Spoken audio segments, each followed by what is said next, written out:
ဖြစ်ပါတယ်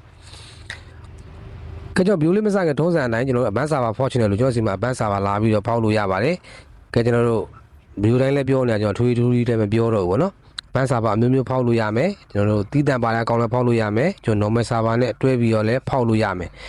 ပြီးတော့ advanced server တွေအများကြီးပါတယ်အကောင်လည်းဖောက်လို့ရမယ်ဗောနော်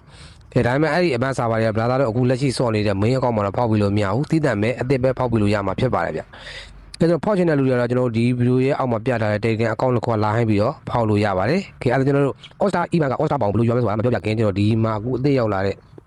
feature လေးတစ်ချက်ပြပြအောင်နော်ကဲဘောင်းတော့လောဆယ်ကတော့ကျွန်တော်တို့ဒီကလည်းသွားလို့ရတယ်ဗောနော်ဒီထဲမှာရှိတယ်ကျွန်တော်ဒီထဲကလည်းသွားလို့ရဒီကသွားရင်သိပြီးတော့အဆင်မပြေဘူးဗောနော်ကျွန်တော်တို့in game